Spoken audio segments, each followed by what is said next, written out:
Well, welcome to the Church and Family Life podcast. Church and Family Life exists to proclaim the sufficiency of Scripture for church and family life. We're praying for a reformation of church and family life. And so I have with me Jason Dohm. Hello, Jason. Hi, Scott.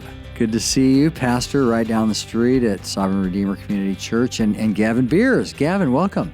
Good to be with you again, Scott. So here we are again. We're going to talk about this book, When to Disobey, and we're going to deal with chapter 7 today, which brings a particular situation that the church was in.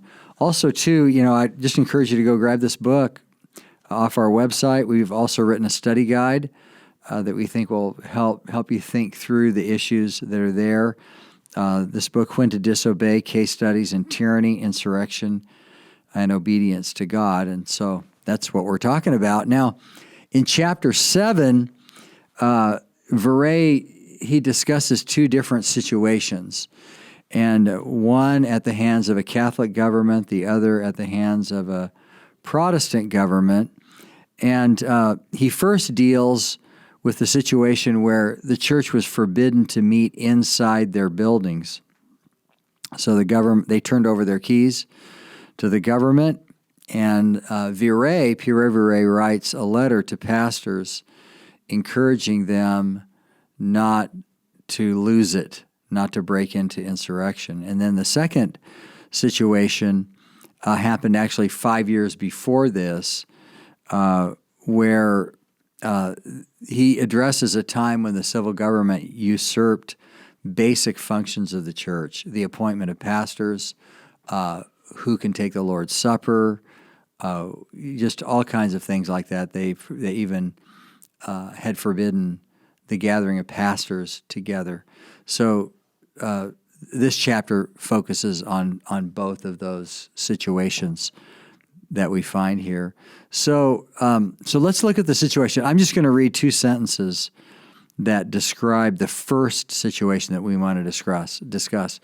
The royal edict issued by the French crown, January of 1562, granted French Protestants freedom to meet for worship, but forbade them from assembling inside church buildings. The decree stipulated that the Huguenots must, quote, immediately leave and vacate the churches without ever presuming to re-enter them. So that's what a wild moment. Imagine a situation like that. Well, a situation kind of like that just happened in Canada, where the government told a church that they couldn't meet in their building, and they built two fences around it and put the pastor in jail. It's funny. I had a person who grew up in Canada at our church on Sunday, and she said, "I never dreamed that my country would have the underground church." It's kind of what it's like now there. We'll see how things unfold. Maybe the Lord will grant some relief to them. So this situation. So brothers, what are your thoughts about this situation? Well, I thought it was very interesting. You have two very distinct case studies here. You've described the first one, and it's a Catholic government. So I think our disposition, just reading the first sentence and not going further, is to think, oh, this is not going to end well. But really, all the Catholic government was keeping them from was meeting in the church buildings. They were actually free to continue to worship. To kind of fast forward to the end of the story, they end up renting schools and other rentable facilities and meeting and worshiping according to their conscience. But it was the biggest decision in areas in France that had a strong Protestant population, because they actually sort of had a power base in those regions, and they were all trying to decide together what they should do. Some in very Catholic areas, but some areas that were Protestant strongholds. Yeah, when I read this, it raised the question in my mind: what was the political situation? What was the relationship between church and state at that time? you're right in the midst of the Reformation, and in France particularly, things are not stable. So we read this and think, 21st century, we own the church building, we have freedoms, etc. I imagine that this may have been something more like these churches were originally Roman Catholic, they become Protestant. Are they ecclesiastical property? What's the relationship between the church and the state? So is the state saying, you Protestants need to get out of these churches, they're not yours? I wonder if that's a part of it. Mm-hmm. Or were they little chapels or something that the Huguenots had built? My reading into the background here is not sufficient to answer that question. I did want to look into it a little bit more closely. So the political situation is interesting, but I think it's wonderful the way Viret, no matter what that was, they may have had rights in law if they were their own buildings to contest that at law. That's a separate issue. But he's able to penetrate straight away and say, this is not a primary issue. The church does not depend upon a building. Therefore, think very carefully whether you want to raise such an issue by merely being denied access to these buildings. So that's helpful. Especially today. Last year, we had the option of going outside. The church could still worship. We didn't have to make a huge stand and say, only in a building. Scott, this made me immediately think of Hebrews 10:34, where the author of Hebrews says, "For you had compassion on me and my chains, and joyfully accepted the plundering of your goods, knowing that you have a better and enduring possession for yourselves in heaven." So it seems to me, as if the government, even if they're overreaching, gives us the liberty to continue pursuing the possession in our real home country, which is not the country here, we can joyfully endure the plundering of our possessions, which is really what happens in this chapter in a very real way. And he bases it on a principle. He says, this is not a matter of first importance. I thought that was interesting that he used that terminology. What is a matter of first importance? The worship of God. That's the matter of first importance he's talking about. And the location of the performing the matter of first importance isn't as critical. Now, I imagine, and Americans getting their buildings confiscated, it would be a big deal. But frankly, it's not that big of a deal in terms of the kingdom of God. The matter of first of importance is the people of God gathering. Your building doesn't mean that much. We think buildings are good. We like to be in buildings, right? But we may be in other kinds of facilities. Yeah, they're a circumstance of worship. They're not of the essence of worship. The New Testament church could meet in synagogues, kind of progressed out of the synagogue, sometimes in a house. Paul goes out and preaches by the riverside in Philippi to Jews who were evidently meeting there. So the building is a circumstance. It is interesting, however, when you read here, that he emphasizes, for we aren't forbidding from assembling together or from practicing all that pertains to true divine worship in our assemblies, but only from occupying the churches. I think that's interesting when you consider the last year.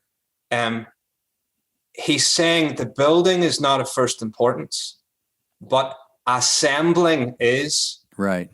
And you sort of praise the Lord that they didn't have the internet in those days, because it was clear to them what an assembly actually was, that it was a physical thing that they gathered together to do.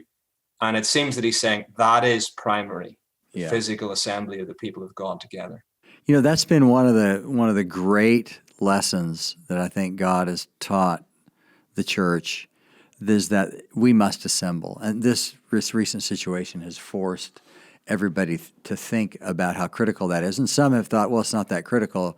You can go play pajama church online if you want, and or you can actually assemble the way that the Bible has us to do that. So this last year has been helpful, I think, to clarify that issue. I think, we have a different view of assembly today than we did a year and a half ago.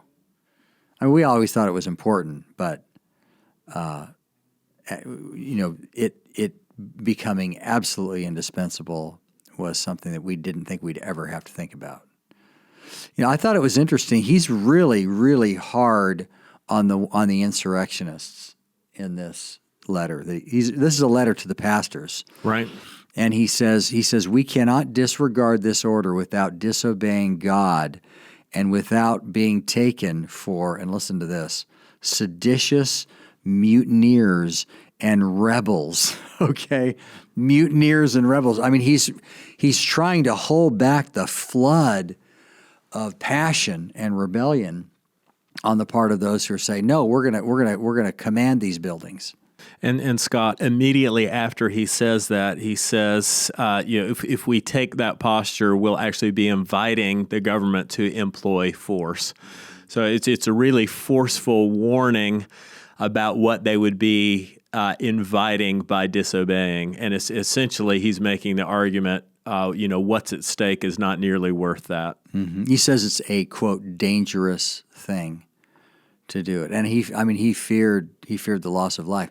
But what I also thought was interesting is he said they want us to rebel. Mm-hmm. Mm-hmm. That government wants us to rebel. They want to make use of this situation. And of course, governments and media outlets, they always want to make use of whatever's happening. The other side of that coin is that he says if they obey, so if they hold themselves back from disobedience and actually turn over the keys to the churches, he says that we'll cover for past faults.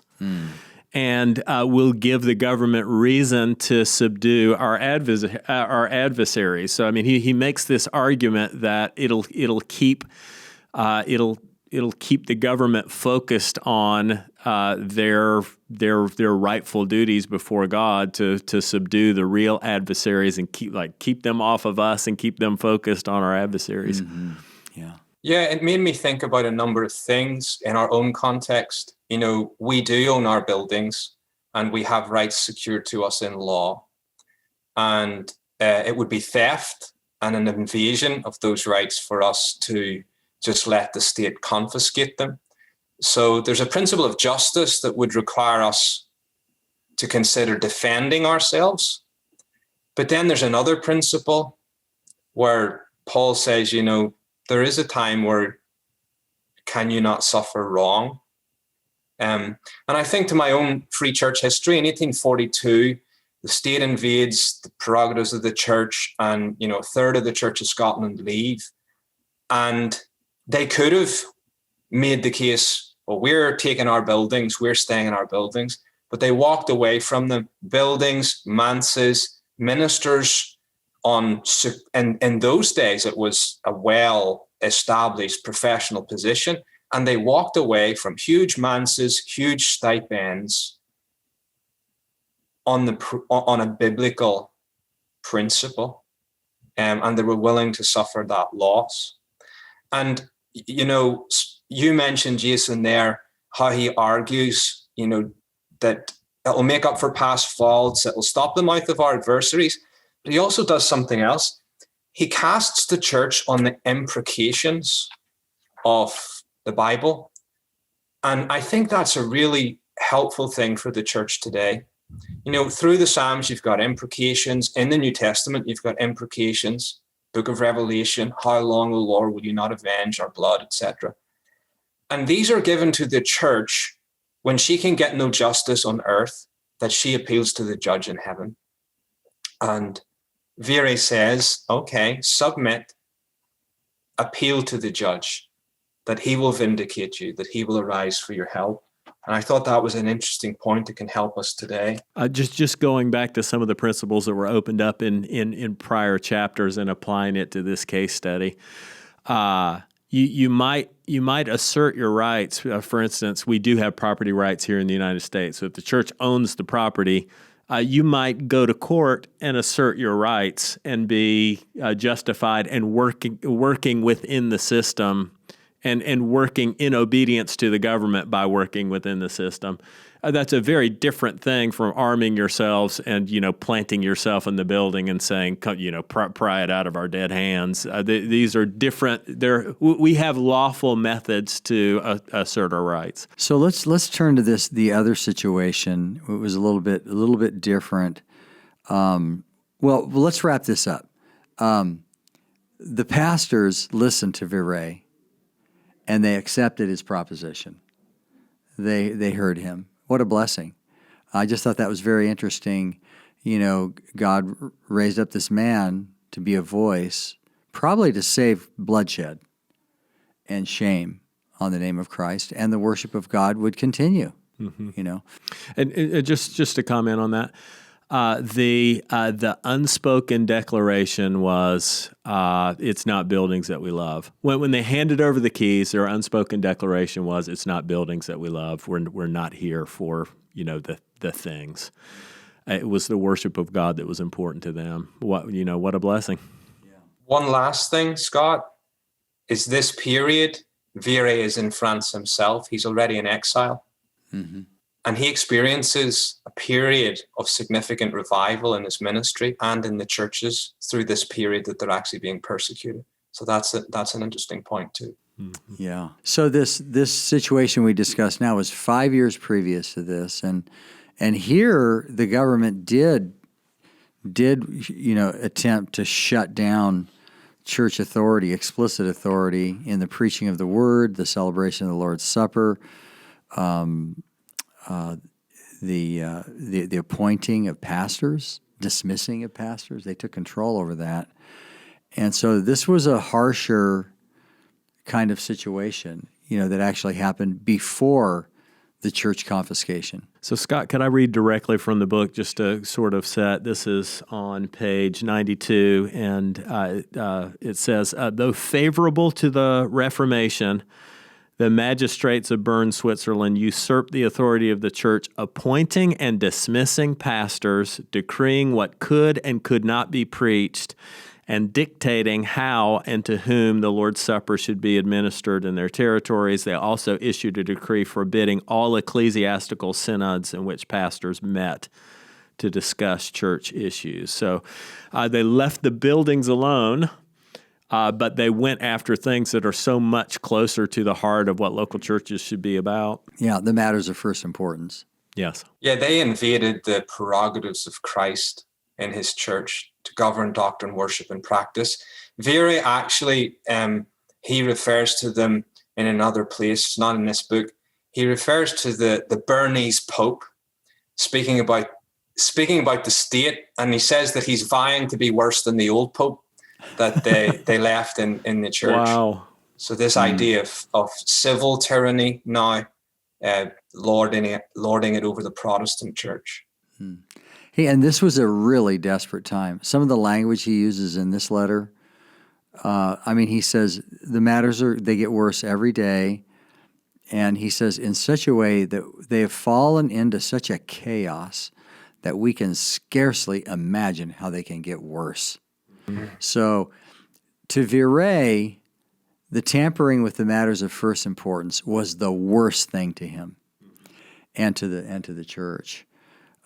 So this was different. This was a whole nother level of persecution. So in both case studies, we get the writings directly from Pierre Viret himself. The first, he was writing to the Huguenot pastors. The second, he's writing to the ruling council in Bern. And in this letter, he says, God has made you protectors. So he really, in the letter of the pastors to the ruling council, they put them on the hook as appointed by God in order to protect the church. And he also makes it really clear that both they and the church is in danger by setting aside these matters of first importance. And, he says, if this was a fire, you'd put it out. This is a fire. It's the Lord's fire. You better put it out. It's a really interesting period. This goes on for 20 years. Viret's in Lausanne and having to encounter this. He writes a massive work through that period on the power and use of the ministry of the word and sacrament, and he deals with a lot of those issues. It's also interesting to know, to bring others in. Beza is there with him as well. Beza is the head of the theological college there, and he leaves in 1558, and Viret stays on and presses the point, and he and 30 men in the end are banished. But the main issue that where it came to head was over the Lord's Supper and the discipline of the church. And so the state wouldn't allow the church to discipline scandals, and everyone would come to the Lord's Supper when the state said so. And Viret said, no, we're not doing that. And the state would say, you have the Lord's Supper on this day. And he said, no, not until I interview all the people and deal with scandals. And they pressed them hard on that. And Viret just refuses to administer the sacrament. And when the state comes down, very interestingly, Beza and Viret simply appeal to Acts 5:29 and say, we will obey God rather than men. And in the end, he's ejected and banished from Lausanne because he refuses to give the prerogatives of Christ in the church over to the civil magistrate. You've no business here. Christ is king. He commands and he appoints the means. He actually mentions that in this letter here. And the church is duty bound to follow him. Think about that. This man, he is banished from his homeland and he's thrown out of his church. The cost was really high. Permanently. Yeah, and he could never come back in his lifetime. So, yeah, pretty rough treatment. Well, okay, so we've just got a couple of minutes left. Let's just sort of go around here. What would you say are, some of the important lessons for the church today looking at these case studies? Just 1 point towards the end of the letter. He uses this phrase, being constrained by the violence of our consciences. And then, he's writing on behalf of pastors to the ruling council of Bern. And he starts picking pretty dire words, the violence of our consciences. And he's really putting a shot across the bow to say we're on a collision course and we're on a trajectory where we're not going to comply. Our consciences are not going to let us comply. So to me, this was an exemplary, it was an example to us of forewarning, making a case, forewarning, trying to ward off the time of crisis by tipping your hand to the government to let them know that you're on a collision course. You don't want to collide, but your conscience is not going to allow you to comply if you keep going down this track. And I think that's an important principle. Rather than just wait until you're to a breaking point before you say anything at all, it's good to just sort of tip your hand and let it be known that you're not going to be able to continue down this track. What about you, Gavin? What's a final principle for the church? I think it reminds us really of three things. The first is we need to know when to fight and what to fight over. And sometimes there are things that we could contend for, the property, etc., that we can let go. But when it comes to the main issues, we cannot be confused. We must, this past year, must crystallize in our minds what is non-negotiable. And we need to teach the church about that. The first letter Viret is writing to the church. And then we need to be able to assert our biblical duty toward the civil magistrate and teach him from the word of God. You have limits and you are not to cross those limits. And we can do that by way of letter, the way Viret does here. And we can do it by way of resistance if it comes to that, where we say, no, on these issues, we can comply. On these issues, we will obey God rather than men. And we don't give the rights of Christ in his church over to the civil magistrate. Yeah, and I'll just close with this. We were told last year that the church is not essential. And we came back and said, no, it's indispensable. And I think that's the lesson that the last year should teach us, the indispensability of the assembling of local churches to practice the things that God has commanded. And I was struck by Viret's diligence, first of all, to shepherd other pastors. And then secondly, he worked very hard, particularly in this second instance, he worked very hard to write directly to the civil magistrate and visit the civil magistrate. He did both. He made personal visits and he wrote letters. His letters were theological. His letters really appealed to the indispensability of the church and how dangerous it was to violate the crown rights of Christ over his church. So I think those are the biggies for me. So there you have it, a really interesting case study. I wish we knew more about all the things that were going on. Thank you, Gavin, for filling us in on some of those details. But, I think these are very helpful to think through these issues. So there you have it. So thank you for joining us on the Church and Family Life podcast. I hope to see you again. And don't ever forget how sufficient Scripture is. We'll see you next time. Thanks for listening to the Church and Family Life podcast. We have thousands of resources on our website, announcements of conferences coming up. Hope you can join us. Go to churchandfamilylife.com. See you next Monday for our next broadcast of the Church and Family Life podcast.